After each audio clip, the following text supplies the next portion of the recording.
Hello friends, हमारे इस YouTube channel में आप सभी का स्वागत है। मैं समय समय पर आपके लिए परीक्षाओं से संबंधित प्रश्न लाता रहूँगा। इसके लिए आपको हमारे इस चैनल को सब्सक्राइब करना होगा। आज मैं आप सभी के साथ प्राचीन इतिहास के महत्वपूर्ण प्रश्नों पर चर्चा करूँगा। इसमें पहला प्रश्न है कि इतिहास का पिता किसे कहा जाता है? आंसर है हेरोडोटस। आइए हम लोग हेरोडोटस के बारे में जान लेते हैं कि हेरोडोटस को इतिहास का पिता क्यों कहा जाता है।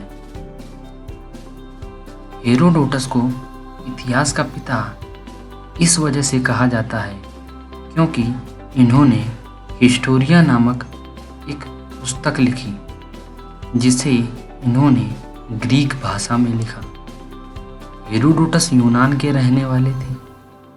हिस्टोरिया वह पहली पुस्तक थी जिसमें पुरानी घटनाओं को क्रमबद्ध तरीके से लिखा गया है। इस वजह से हेरोडोटस को इतिहास का जनक कहा जाता है। नेक्स्ट क्वेश्चन, भारत का प्रथम नाम क्या था? भारत का प्रथम नाम सकल जम्बू द्वीप था। भारत को समय समय पर अनेक नामों से जाना गया है। आइए भारत के अन्य नामों के बारे में जान लेते हैं। भारत का प्रथम नामकरण सकल जम्बू द्वीप से हुआ, जो कि आगे चलकर आर्यों के आने के कारण आर्यावर्त पड़ा। उसके बाद भारत नाम पड़ा, जो कि वैदिक काल में भरत कबीले के कारण पड़ा। वैदिक काल में भारत अनेक कबीलों में बटा हुआ था, जिसमें से एक बड़ा विशाल शक्तिशाली भरत कबीला भी था। भरत कबीले के नाम पर भारत का नाम पड़ा। इंडिया नाम भारत का इंडस रिवर के नाम पर पड़ा, जो कि अंग्रेजों के द्वारा इंडस को इंडिया बोलने से धीरे धीरे वो इंडस वर्ड इंडिया में कन्वर्ट हो गया। नेक्स्ट, हिंदुस्तान। अरब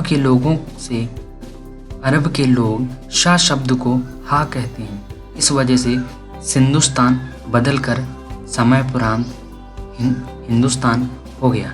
नेक्स्ट क्वेश्चन, सिक्कों के अध्ययन को क्या कहते हैं? सिक्कों के अध्ययन को न्यूमिस्मेटिक्स कहा जाता है एवं पत्थरों के अध्ययन को पैलियोग्राफी कहते हैं। नेक्स्ट क्वेश्चन, महाभारत का फारसी अनुवाद किसने किया है?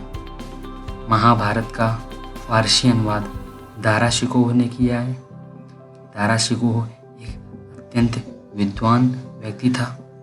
यह शाहजहां का बड़ा पुत्र था।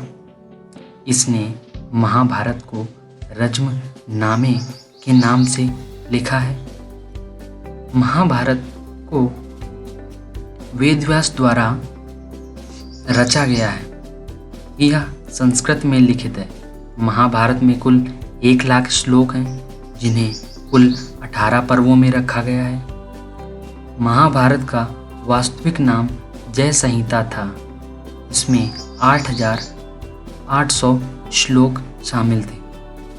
24,000 श्लोकों के आ जाने से इसे भारत कहा जाने लगा एवं समयपरांत 1,00,000 श्लोकों के आ जाने से इसे महाभारत भी कहा गया। भारत में वेदों के बारे में 4 वेदों के बारे में जानकारियाँ मिलती हैं। ऋग्वेद, यजुर्वेद, सामवेद, अथर्ववेद एवं एक अन्य वेद के बारे में भी चर्चा मिलती है। महाभारत को ही 5वां वेद माना गया है क्योंकि इसमें 1,00,000 श्लोक हैं। यह एक विशाल महाकाव्य है। नेक्स्ट क्वेश्चन, आग की खोज किस काल में हुई? आग की खोज पुरापाषाण काल के अंतिम चरण में हुई। आग की खोज पत्थर को धारदार बनाते समय चिंगारी निकलने से हुई। आग की खोज सर्वप्रथम जंगली जानवरों से खुद को बचाने के लिए की गई, परंतु धीरे धीरे ये आग का उपयोग सीख गए, भोजन को पकाकर खाने लगे। इसके बाद ये जंगलों को जलाने के लिए आग का इस्तेमाल करने लगे, क्योंकि जंगलों के जलाने पर ज़मीन साफ़ हो जाती थी, जिससे खेती करने में आसानी होती थी। तो इस तरह से खेती के लिए आग का इस्तेमाल शुरू होने लगा।